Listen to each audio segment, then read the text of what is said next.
A humble maiden came barefoot to the castle gathering. While 25 maidens arrived in silks and jewels, she had nothing but torn clothes and a shy smile.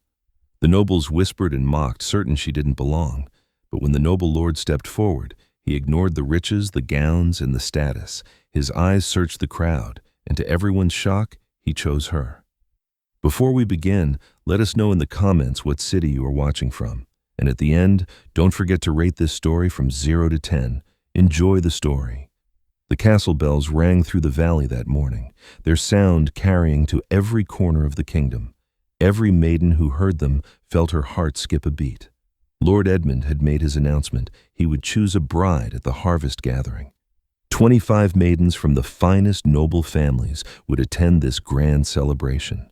They would wear their most beautiful gowns, their most precious jewels, each one hoping to catch the young lord's attention and win his hand in marriage. In a small cottage near the edge of the forest, Elena heard those same bells as she worked. Her hands were deep in bread dough, covered with flour, and her simple dress bore patches from many mendings. She had no noble blood running through her veins, no fine clothes hanging in her wardrobe. Her father had been nothing more than a village blacksmith before death took him, and now she lived alone, making her living by baking bread to sell at the weekly market. The other villagers often whispered behind their hands about her. They said she would never find a husband, that no man wanted a girl with calloused hands and no dowry to offer. These cruel words had stung at first, but Elena had learned to let them roll off her like water from a duck's back. She had discovered joy in the simple things that filled her days. The bread she baked with such care fed hungry children whose families struggled to make ends meet. The herbs she grew in her small garden healed the sick when they came to her door seeking help. Her strong hands could mend broken things and comfort those in pain. These things mattered more to her than silk dresses that rustled when you walked or golden rings that caught the light. When she heard those bells announcing Lord Edmund's bride search, Elena simply continued kneading her bread. She had work to do, people to feed, a life to live. She couldn't waste time dreaming about castles and lords. That world was as far from hers as the stars were from the earth. But as she worked through the morning, something stirred in her heart. Not hope exactly, but a strange feeling she couldn't name. It was as if the wind had shifted direction, carrying with it the promise of change. She tried to ignore it, focusing on her tasks, but the feeling lingered like the scent of roses after rain. By evening, as she counted the coins from her day's bread sales, Elena found herself looking toward the castle in the distance. Its towers rose against the darkening sky like fingers reaching toward heaven. She had never been inside those walls, never even walked through the town that surrounded it. Her world was small and simple, bounded by forest paths and village streets. Yet something whispered to her that perhaps, just perhaps, her life was about to change in ways she could never imagine. That night, Elena fell into a deep sleep and found herself in the strangest dream. She stood in the castle's great hall, still wearing her simple brown dress with its careful patches. All around her, noble ladies swirled in gowns that shimmered like captured starlight. They wore jewels that sparkled like fallen stars, and their hair was arranged in elaborate styles that must have taken hours to create. The noble ladies looked at Elena and began to laugh, pointing at her bare feet and the calluses on her working hands. Their laughter echoed through the vast hall like the sound of silver bells, but there was no kindness in it. Elena felt heat rise in her cheeks, but she stood straight and proud despite their mockery. Then, through the crowd of beautiful ladies, Lord Edmund appeared. He was tall and handsome, with dark hair that fell to his shoulders and eyes the color of storm clouds. But the most remarkable thing was that he didn't look at any of the noble ladies in their magnificent gowns. His gaze found Elena and stayed there, as if she were the only person in the entire hall. "You have something they don't," he said to her, his voice gentle but certain. Elena wanted to ask what he meant, but before she could speak, she woke with a start. Dawn was just breaking outside her small window, painting the sky in soft shades of pink and gold. Elena sat up in bed, her heart still racing from the vividness of the dream. Why would she dream such a thing? She had never even seen Lord Edmund with her own eyes. The castle was a full day's walk from her cottage, and she had no reason to make such a journey. She shook her head firmly and rose to begin her morning work. Dreams were just dreams, after all, wisps of fancy that meant nothing in the light of day. But as she went about her tasks, kneading fresh bread and tending to her herb garden, the feeling from the dream stayed with her. It was as if something deep inside her was whispering that her life would soon change, that the path ahead held surprises she couldn't imagine. She tried her best to ignore this strange feeling, focusing on her work with determined concentration. There was bread to bake for the day's sales, herbs to harvest and dry, mending to be done. These were the real things that mattered, the solid tasks that shaped her days. But by evening, as she watched the sun set behind the distant castle towers, Elena had made a decision that surprised even herself. Tomorrow she would go to the market near the castle town. She told herself it wasn't about the Lord or his grand gathering. She simply needed to earn more coins for her winter supplies. The market there would surely have more customers than her small village. Yet as she prepared for sleep, Elena couldn't shake the memory of those storm-colored eyes from her dream, or the feeling that destiny was calling her name. Elena woke before sunrise and packed her wicker basket with extra loaves of bread. She had worked through much of the night, baking by candlelight to have enough for the longer journey ahead. The walk to the castle town would take most of the morning, and she wanted to arrive with plenty to sell. Her old shoes had developed holes that let in stones and water, so she decided to make the journey barefoot, as she often did. She knew the forest paths well from years of gathering herbs and berries.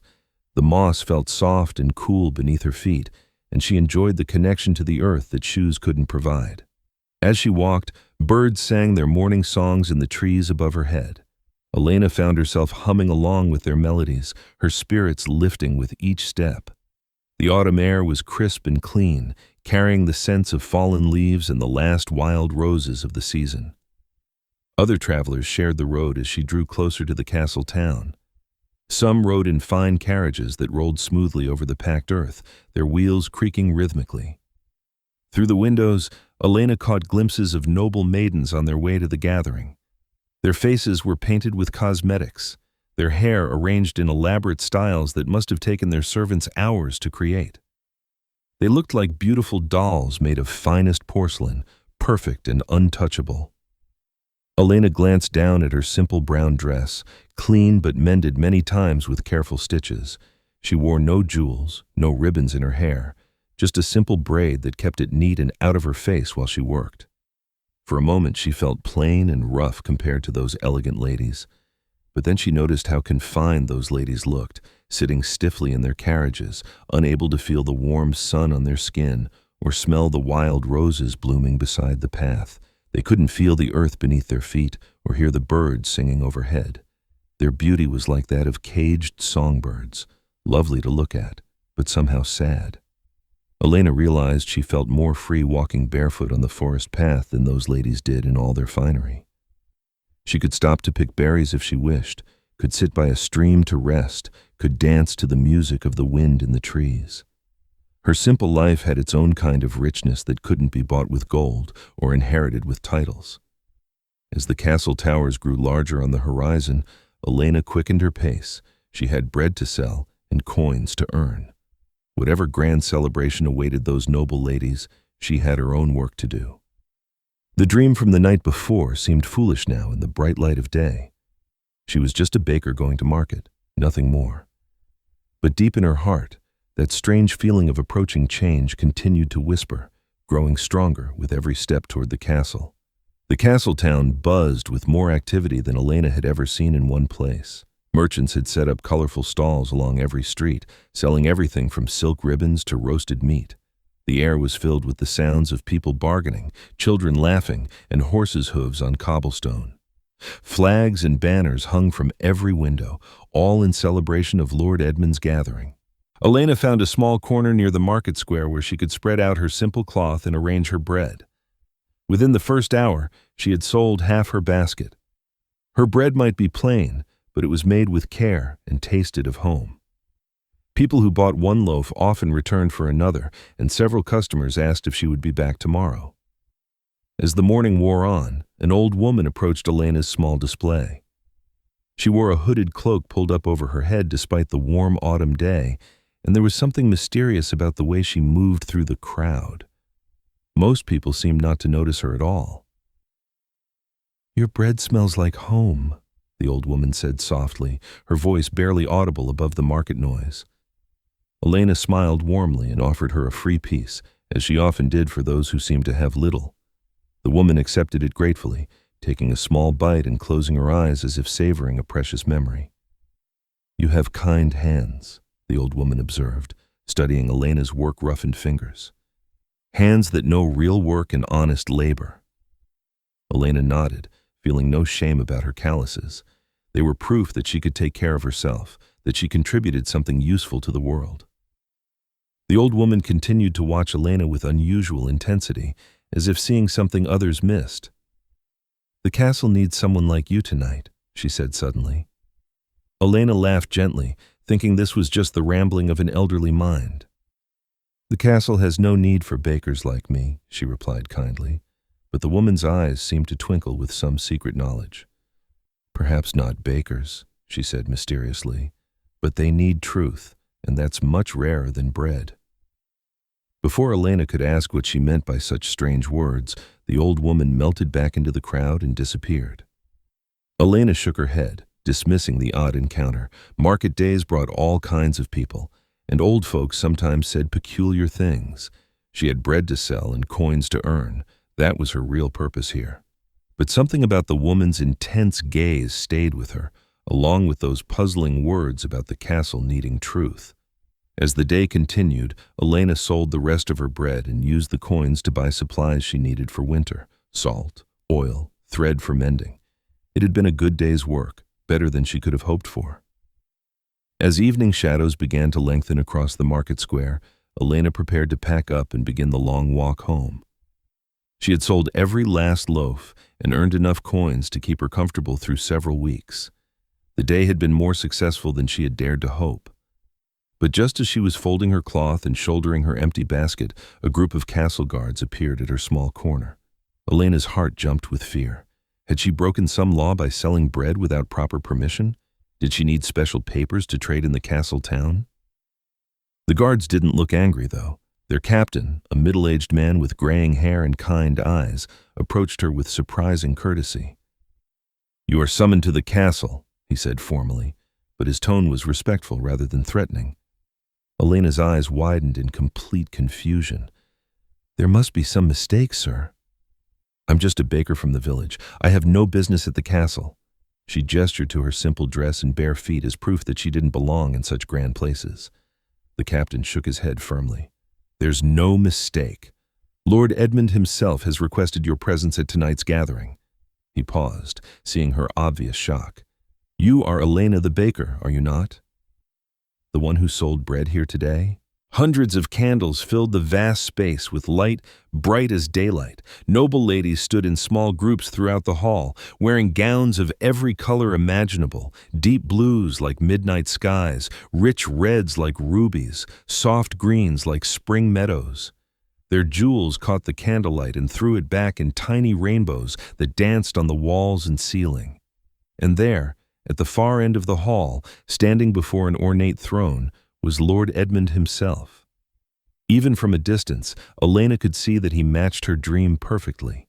Tall and broad-shouldered, with dark hair and those distinctive storm-gray eyes that seemed to see everything. Lord Edmund was younger than Elena had expected, perhaps only 5 years older than her own 20 summers. His dark hair fell in waves to his shoulders, and his eyes were indeed the color of storm clouds, shifting between gray and blue depending on how the candlelight struck them. He wore fine clothes of deep blue velvet trimmed with silver thread, but somehow he seemed uncomfortable in all the finery, as if he would rather be wearing something simpler. When Lord Edmund's gaze found Elena standing near the great doors, something remarkable happened. The expression of polite boredom that had been on his face throughout the evening completely disappeared. His eyes widened slightly, and he straightened as if suddenly coming fully awake. Without hesitation, he began walking through the crowd of noble maidens toward her. The gathered ladies gasped and began whispering urgently among themselves. Who was this barefoot girl in a patched dress? Why was their lord walking away from them to approach such a common creature? Some of them looked angry, others confused, but all were shocked by this unexpected turn of events. Elena felt frozen in place, unable to move or speak as this powerful lord approached her. Every instinct told her to run, to escape before she embarrassed herself further, but her feet seemed rooted to the polished stone floor. Lord Edmund stopped directly in front of her and, to the absolute amazement of everyone watching, bowed formally. A lord bowing to a common girl was not just unusual, it was virtually unheard of in the entire history of the kingdom. The great hall fell so silent that Elena could hear her own heartbeat echoing in her ears. "Welcome," Lord Edmund said simply, his voice carrying clearly in the silence. "I'm very glad you came." Elena found her voice somehow, though it came out smaller than she intended. "My lord, there must be some confusion. I was just selling bread in the town market." He smiled then, and the expression transformed his entire face from stern and lordly to warm and genuinely pleased. "I know exactly who you are," he said. "The old woman told me about you." Elena's mind raced back to the mysterious woman in the hooded cloak who had spoken such strange words about the castle needing truth. "She told me I would know truth when I saw it," Lord Edmund continued, his storm-gray eyes never leaving Elena's face. She was absolutely right. The noble ladies continued to stare in shock and growing anger, but Elena barely noticed them. She was caught up in the intensity of Lord Edmund's gaze and the impossible situation she found herself in. Somehow, her simple day of selling bread had led to this moment, standing in a great hall filled with nobles, being welcomed personally by a lord who spoke of truth as if it were the most precious thing in the world. Lord Edmund turned to address the entire assembled hall, his voice carrying clearly to every corner of the vast space. "Tonight, I must choose not just a bride, but a true partner for life. Physical beauty fades with time, and wealth can disappear in a moment. I seek something much deeper and more lasting than either of those things." He gestured to his chief advisor, who stepped forward with obvious reluctance. "Bring forth the test," Edmund commanded. Immediately, servants appeared from side passages, each carrying covered baskets. They placed one basket before each maiden present, including Elena, though she had no idea why she was being included in whatever this was. "Inside each basket you will find a problem that faces our kingdom," Lord Edmund announced. "I want to see how each of you would solve it. Show me not your beauty or your family connections, but your wisdom and your heart." The noble ladies looked at their baskets with expressions ranging from confusion to disgust. They lifted the covers reluctantly, revealing scrolls that described various troubles plaguing the kingdom. Lady Catherine found a description of a failed harvest that had left families starving. Lady Margaret discovered a dispute between merchants that was disrupting trade. Lady Rose's basket contained the story of an orphaned child with no one to care for him. Most of the noble ladies seemed bewildered by these practical problems. They had been raised to embroider and dance, to speak prettily and look beautiful. None of them had ever dealt with real-world troubles like failed crops or hungry children. Elena opened her basket last, and instead of finding a scroll like the others, she discovered a withered plant with blackened, diseased leaves. She recognized it immediately. It was wheat affected by blight, a disease that could destroy entire fields and leave communities facing starvation. Without hesitation, Elena knelt beside her basket and examined the diseased plant closely. Her fingers touched the withered leaves gently, checking the pattern of the disease. "This can be cured," she said aloud, her voice confident and clear. "You need ash from oak bark mixed with fresh rainwater. The entire field must be treated before the next full moon, or the disease will spread to neighboring farms." Lord Edmund watched her with intense attention. "You know this cure?" he asked. Elena nodded firmly. "I saved a farmer's field last summer using this same treatment. My mother taught me about plant diseases before she died. Oak ash changes the soil chemistry and makes it hostile to the blight fungus." Around the hall, the noble ladies looked at each other uncertainly. They had no idea how to approach their problems, while this common girl had immediately provided a specific, practical solution to hers. Several of the noble maidens began to laugh at Elena's confident answer, their voices tinkling like silver bells, but with no warmth in the sound. "Listen to her speak of farming like a common peasant," Lady Catherine said with obvious disdain, her beautiful face twisted into a sneer. Lady Margaret joined in the mockery. "My lord surely seeks a proper lady to be his bride, not someone who works in muddy fields with her hands." The other noble girls giggled and nodded their agreement, clearly thinking Elena had made a fool of herself by knowing about such lowly things as plant diseases. Elena felt heat rise in her cheeks at their cruel laughter, but before she could respond, Lord Edmund raised his hand for silence. The hall immediately quieted. "Continue," he said to Elena, his tone encouraging and respectful. "Tell me more about this cure and how you learned it."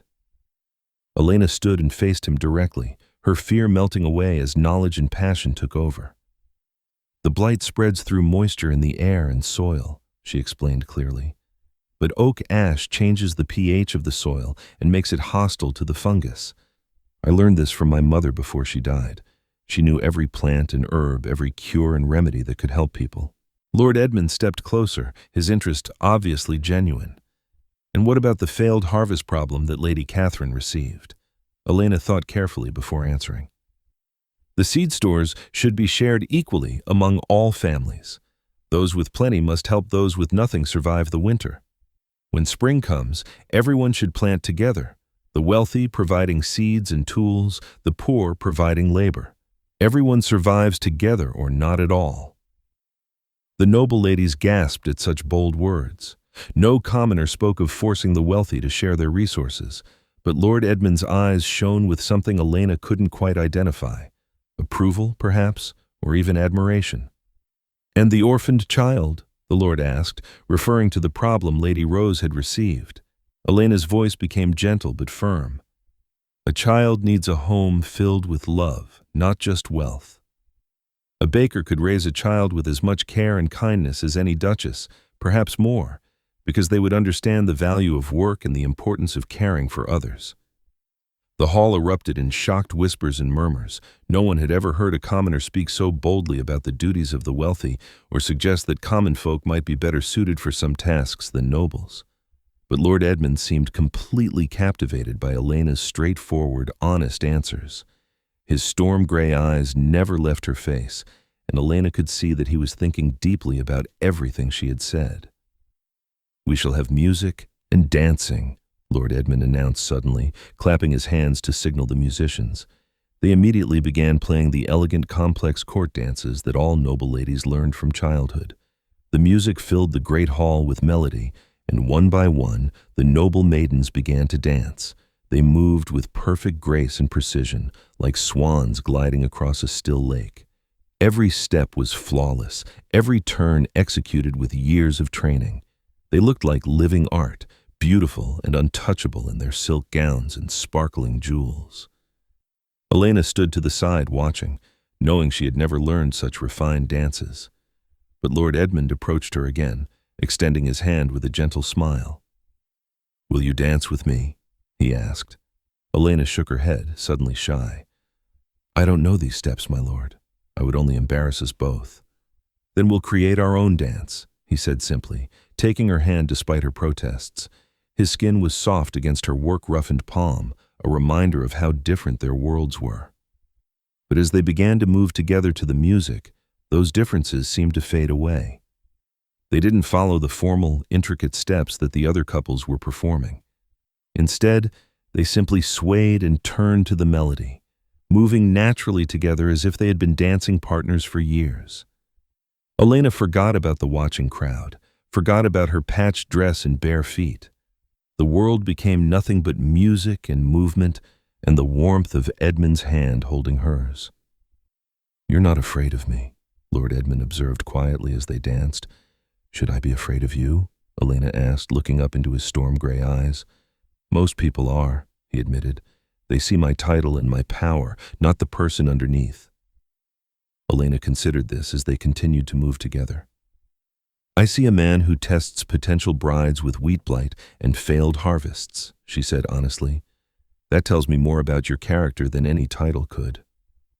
Edmund laughed then, really laughed, and the sound was warm and genuine, completely different from the polite chuckles she had heard from him earlier in the evening.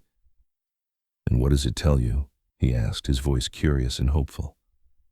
"That you care about real problems that affect real people," Elena replied without hesitation. Not just parties and politics and keeping the nobles happy. You want to actually help your kingdom, not just rule over it. His hand tightened slightly on hers, and Elena saw something in his expression that made her heart skip. Gratitude, perhaps, or recognition. As if she had seen something in him that others had missed, something important that he had been hoping someone would notice. Lady Catherine, the Duke's daughter and one of the most beautiful women in the kingdom, suddenly appeared at Edmund's elbow. She was stunning with her golden hair arranged in elaborate curls and her sapphire blue eyes that matched her expensive gown. Her dress probably cost more than Elena's cottage was worth. "My lord," Lady Catherine said with practiced grace, "surely you wish to dance with someone of noble blood." Her tone was sweet, but there was steel underneath, and her eyes, when they looked at Elena, were cold as winter frost. Lord Edmund released Elena's hand politely, though he seemed reluctant to do so. "Of course, Lady Catherine," he said formally. "It would be my honor." Elena stepped back immediately, understanding her place in this world. She was entertainment, perhaps, a curiosity to amuse the Lord for a few minutes, but nothing more than that. She watched from the side as Lord Edmund danced with each of the noble maidens in turn. They all moved perfectly, said all the right things, complimented his wisdom and strength and handsome appearance. Each conversation Elena overheard was like a carefully rehearsed performance designed to win his favor. Lady Margaret mentioned her father's army and how their marriage would strengthen his military power. Lady Rose discussed her family's extensive trade routes and the wealth they could bring to his kingdom. Lady Catherine spoke of her dowry and her connections to other noble houses throughout the land. Each lady offered something valuable and concrete that would increase Edmund's political power and influence. Elena found herself drawn to one of the tall windows that looked out over the moonlit landscape. The full moon hung like a silver coin over the dark forest, and she could see the path that would take her home to her simple cottage. She missed it already. The familiar smell of her herb garden, the comfortable creak of her old wooden bed, the simple pleasure of kneading bread dough in the early morning quiet. This world of calculation and political alliances, of careful words and hidden meanings, felt foreign and uncomfortable. Every conversation seemed to have layers of meaning that she couldn't understand. Every smile seemed to hide some secret purpose. Overwhelming, isn't it? Lord Edmund's voice startled her. He had left the dancing to stand beside her at the window, looking out at the same moonlit view. "They offer you entire kingdoms," Elena said softly, not looking at him. "Each lady brings you something valuable, armies, trade routes, political connections." "Yes," he agreed quietly, "but kingdoms built on political arrangements, not on genuine feeling or understanding." Elena finally turned to look at him. "Genuine feeling is a luxury that common folk can afford, my lord. People in your position must think of duty and the good of the realm." He studied her face in the moonlight. "Must they?" he asked, and something in his voice made Elena's heart skip again. Lord Edmund led Elena away from the great hall and out into the castle gardens. Behind them, Elena could see the noble maidens watching from the tall windows above, their faces pressed against the glass in shock and anger. She knew that what they were doing, a lord walking alone with a common girl, was completely against all rules of proper behavior, but Edmund seemed to be far past caring about such things. The garden was absolutely magical in the moonlight. Ancient climbing roses covered the stone walls, their perfume heavy in the cool night air. A fountain whispered softly in the center of the space, its water catching the silver light and throwing it back in tiny sparkles. Elena's bare feet felt cool grass beneath them, so different from the hard stone floors of the castle. "Tell me about your real life," Edmund said as they walked slowly along the garden paths. "Not the polite version you might tell a lord, but the truth of how you spend your days." Elena hesitated, then decided that honesty had brought her this far and might as well continue. "I wake before dawn every day to start the bread baking. Then I tend my herb garden and help neighbors when they're sick. I mend things that are broken and try to make my small corner of the world a little better. It's simple, but it feels good and useful." "And you're truly happy living that way?" he asked, his voice curious and without judgment. Happy enough, Elena replied thoughtfully. I have purpose in my life. People need what I can provide, food for their families, healing for their pain, help when times are hard. That gives my life meaning. Edmund stopped walking and turned to face her fully.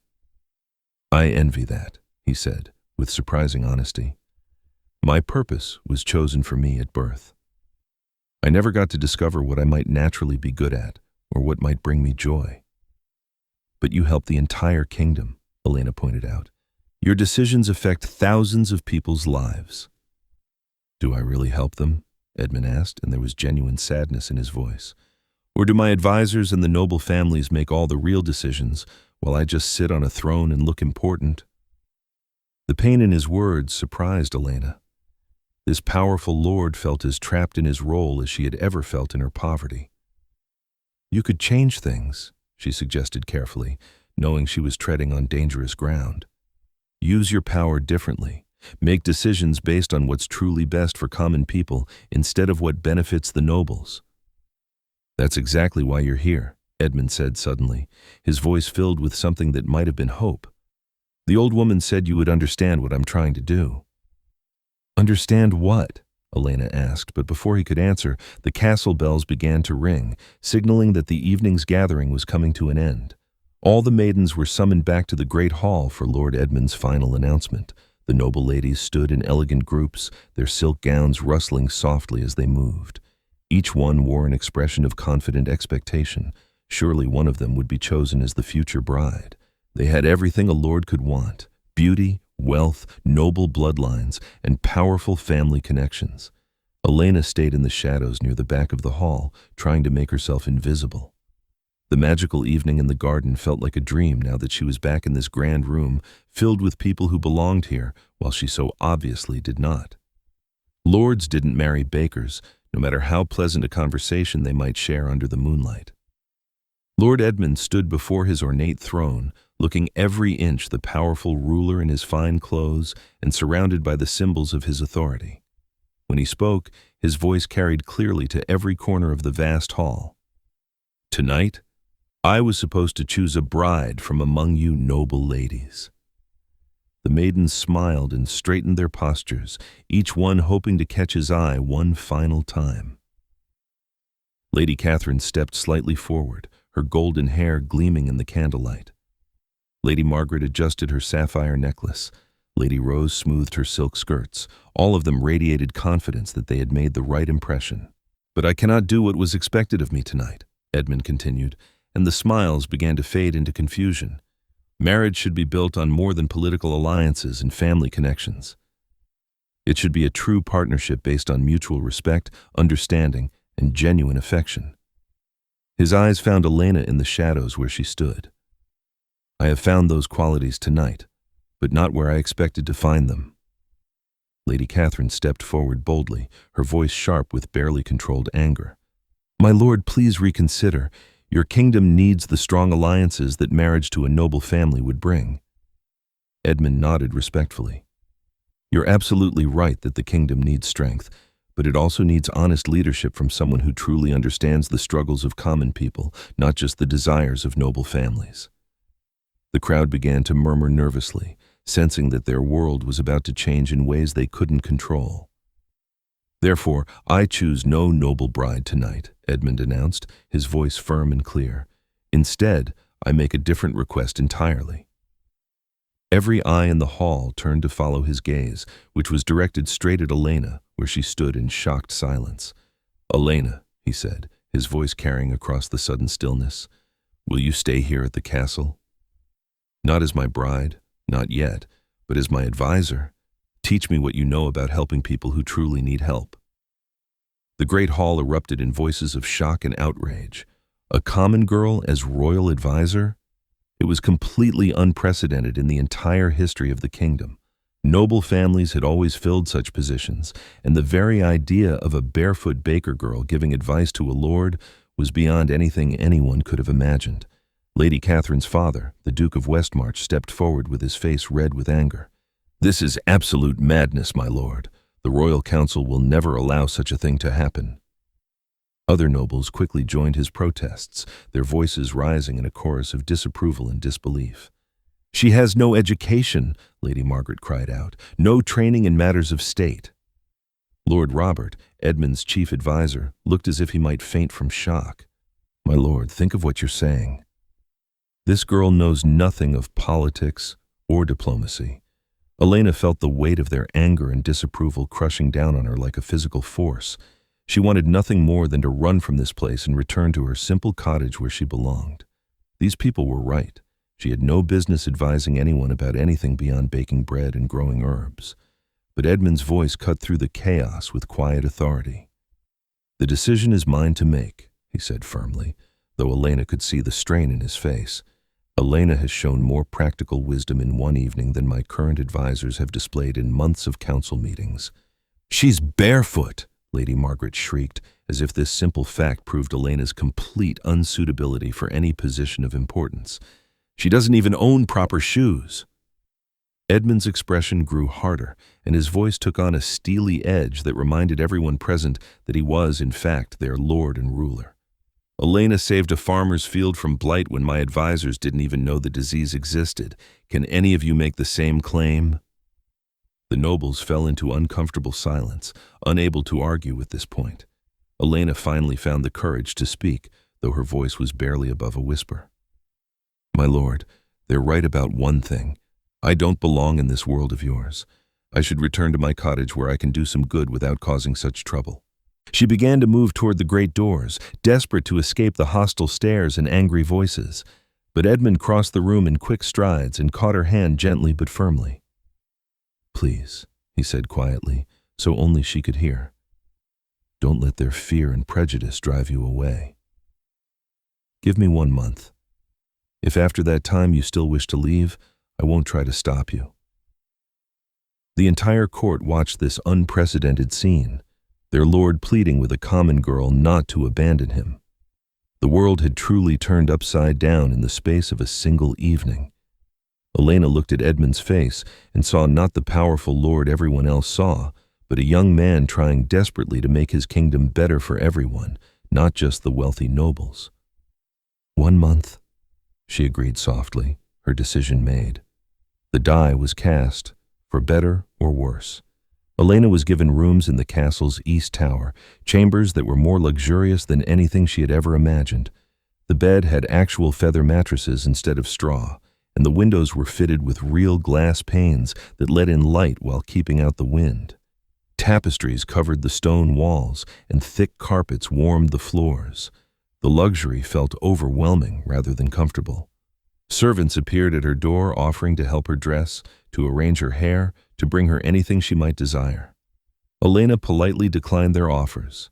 She had been dressing herself for 20 years and saw no reason to stop now. But sleeping in silk sheets felt strange and unfamiliar when she was used to her simple woolen blankets.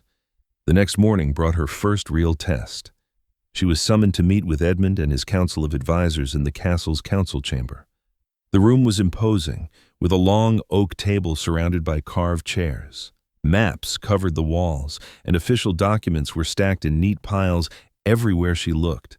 The advisors regarded Elena with expressions ranging from barely concealed hostility to outright contempt. She was clearly an unwelcome intruder in their carefully ordered world of politics and power. Edmund introduced her formally to the group. "Elena will be observing our discussions and offering her insights on matters that affect the common people of our kingdom." Lord Robert, the chief advisor, made a sound that might have been a snort of derision. But Elena's attention was immediately caught by the first item on their agenda, a proposal to raise taxes throughout the kingdom in order to fund the construction of a new wing for the castle, complete with additional ballrooms and guest chambers for visiting nobility. As the advisors discussed the finer points of this plan, Elena noticed that no one mentioned how the farmers and merchants were already struggling with the current tax burden. When she carefully pointed this out, the room grew uncomfortably quiet.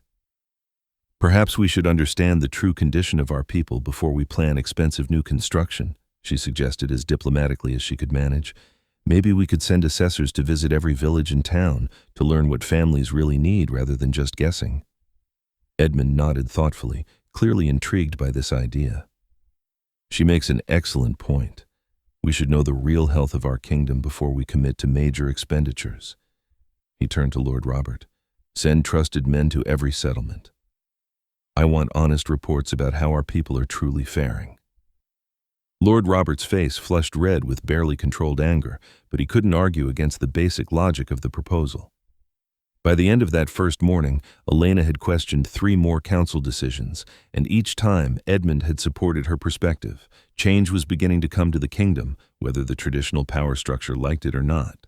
Days flowed into weeks as Elena found her place in the strange new rhythm of castle life. Her mornings were spent in council meetings, where she gradually learned to speak up more confidently about issues that affected common people. The afternoons became teaching time, when she showed Edmund practical things that no one had ever thought to show a lord before. Their first expedition was to the castle kitchens, vast rooms filled with enormous hearths and preparation tables. Elena was shocked by the amount of perfectly good food that was being thrown away each day. Bread that was a day old, vegetables with small blemishes, meat that was still fresh but not quite fresh enough for the Lord's table. These scraps could feed 10 hungry families, Elena explained to Edmund as they watched servants dumping baskets of food into waste bins. In my village, nothing edible ever gets thrown away. We find uses for everything. Edmund's face showed his genuine shock at this waste he had never noticed before. Change this immediately, he ordered the head cook. Nothing is to be wasted anymore. Any excess food goes to families in need. The kitchen staff looked confused. They had been throwing away imperfect food for decades, but they nodded their agreement. Next, Elena led Edmund through the servant quarters, areas of the castle he had never seen despite living there his entire life. The conditions were appalling. Damp stone walls that never got warm, cramped spaces where entire families lived in single rooms, insufficient heat during the cold months, and no proper places for children to play or learn. I had no idea, Edmund said quietly as they walked through corridor after corridor of substandard living conditions. No one ever told me it was like this. Most lords don't ask, Elena replied without any judgment in her voice. But now you know, and now you can change it. Repairs began that very same day. Fireplaces were added to servant quarters. Walls were sealed against dampness. Larger rooms were created for families with children. The servants could hardly believe that their lord actually cared about their comfort and well-being. Word of these changes spread quickly through the castle and beyond into the surrounding towns and villages. Something extraordinary was happening in the kingdom. The barefoot girl was teaching the Lord to see his people as human beings rather than just subjects. But not everyone was pleased with these developments. The noble families watched Elena's growing influence with alarm, and in dark corners of the castle, secret meetings were being held and quiet plans were being whispered. 3 weeks had passed in what felt like both an eternity and an instant. Elena and Edmund spent virtually every waking hour together, and what had begun as formal lessons had gradually become something much deeper and more personal. They talked about everything, their hopes for the kingdom, their fears about the future, their dreams of what life could be like if people truly cared for one another. Edmund shared stories of his lonely childhood, always surrounded by people but never truly seen or understood for who he really was beneath the title and expectations. Everyone had always wanted something from him, his power, his wealth, his influence, but no one had ever seemed interested in his thoughts or feelings as a simple human being. Elena told him about her parents and the love that had filled their humble cottage despite their poverty. She described how her mother and father had laughed together every evening, how they had faced hardships as a team, how they had taught her that true wealth came from caring for others and finding joy in simple pleasures. One evening, they sat together in the garden where they had first really talked. The roses were blooming even fuller now, filling the air with their sweet perfume. The moon was nearly full again, casting everything in silver light that made the world seem magical and full of possibility. "Your month is almost over," Edmund said quietly, his voice careful and neutral. "You could leave tomorrow if you wished, and I would keep my promise not to try to stop you." Elena was quiet for a long moment, thinking about her little cottage and her simple life that now seemed so far away. "Do you want me to leave?" she asked, though she wasn't sure she was ready to hear the answer. "No," Edmund replied immediately, his voice filled with more emotion than she had ever heard from him. I've never wanted anything less in my entire life. She looked at his face in the moonlight, seeing not the powerful lord that everyone else saw, but simply Edmund, a man trying his best to be worthy of the trust people placed in him, someone who had been lonely for so long that he had almost forgotten what real connection felt like. The kingdom still needs so much work, Elena said carefully, testing the waters. There are still so many problems to solve, so many people who need help. Is that the only reason you would stay? Edmund asked, and there was something vulnerable in his voice that made Elena's heart skip. Their eyes met and held in the silvery moonlight, and the truth that had been growing between them for weeks finally hung in the air between them, unspoken but clearly felt by both. This wasn't just about the kingdom anymore, wasn't just about teaching and learning and helping people. Something real and deep and unexpected had grown between them, something that had nothing to do with titles or duties or political arrangements. No, Elena admitted softly, her voice barely above a whisper. It's not the only reason I would stay. The next morning brought trouble that had been brewing in the shadows for weeks. Lord Robert had spent his time gathering support from the most powerful noble families in the kingdom, and now they arrived at the castle in force. The confrontation took place in the throne room, with Edmund sitting formally on his throne while Elena watched from a side entrance. This experiment has gone on quite long enough, Lord Robert declared, his voice filled with authority and barely controlled anger. Send the girl away immediately and choose a proper bride from among the noble families. The kingdom's stability depends on it. Edmund remained seated, his expression calm but his voice firm. Elena stays for as long as she chooses to remain here. That decision is not open for discussion or debate. The Duke of Westmarch stepped forward, his face grim with determination. Then you force our hand, my lord. We cannot and will not support a ruler who elevates commoners above their proper station. It was a serious threat that could not be ignored. Edmund needed the support of the noble families to maintain his power and authority. Without their backing, his ability to rule effectively would crumble, and the kingdom could descend into chaos and conflict. The nobles knew they held the winning hand and were prepared to play it. Elena watched this confrontation with growing horror, realizing that her presence was the cause of this crisis. She couldn't allow Edmund to lose everything because of her. The kingdom needed stable leadership more than it needed whatever she could offer. Taking a deep breath and gathering her courage, she stepped into the throne room. Lord Robert is absolutely right, she said clearly, her voice carrying to every corner of the room. Everyone turned to stare at her in complete surprise. I should leave this place and return to where I belong. The kingdom needs unity above all else. Elena walked toward the throne with as much dignity as she could manage, her bare feet silent on the polished stone floor. You've learned what you needed to learn, my lord, she said formally. You understand your people better now, and you can help them without my assistance. This is about much more than lessons, Edmund said desperately, rising from his throne. But Elena knew what this moment would cost both of them, and she also knew it was the right thing to do. Edmund's kingdom had to come before their personal feelings.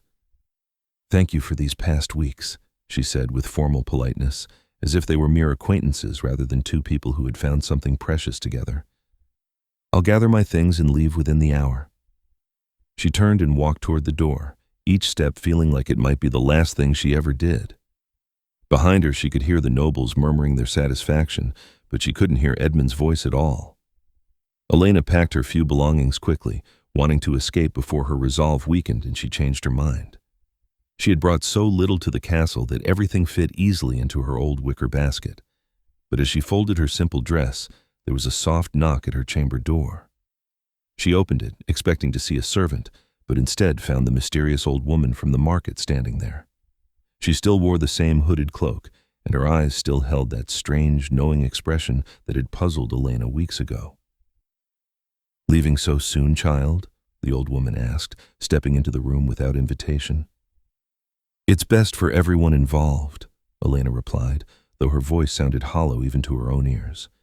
Edmund's kingdom needs the support of the noble families, and they'll never accept me.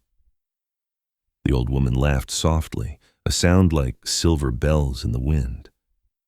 Best for the nobles, perhaps. But certainly not best for Edmund, and definitely not best for you. His kingdom has to come first, Elena said firmly. He needs their political support to rule effectively. His kingdom needs truth and honest leadership, the woman replied. You are that truth, child, and he knows it. Elena frowned in confusion, something nagging at her about this strange woman who seemed to appear whenever Elena's life was about to change dramatically. The old woman reached up and slowly lowered her hood, revealing features that made Elena gasp in shock. It was Queen Mother Isabel, Edmund's grandmother, who had been living in secluded retirement for the past 5 years. She was the most powerful person in the kingdom besides Edmund himself. You tested us both, Elena breathed, understanding flooding through her. You arranged this entire situation. Queen Isabel nodded with satisfaction. Edmund needed to learn to see beyond nobility and political arrangements. You needed to understand your own worth and the difference you can make in the world. But the nobles will never accept me, Elena protested. They've made that abundantly clear. They will accept what they must, the Queen Mother said with quiet authority. I still hold considerable influence in this kingdom, and I've decided it's time to use it. Queen Isabel took Elena's work-roughened hands in her own. My grandson loves you deeply, child. More importantly, you make him a better ruler and a better man. You help him see his people as human beings rather than subjects to be managed. Elena's eyes filled with tears she had been holding back. I'm just a baker's daughter. I don't know anything about being royal or ruling kingdoms. You know about treating people with dignity and solving real problems, the Queen Mother replied firmly. You understand that true leadership means serving others, not being served by them.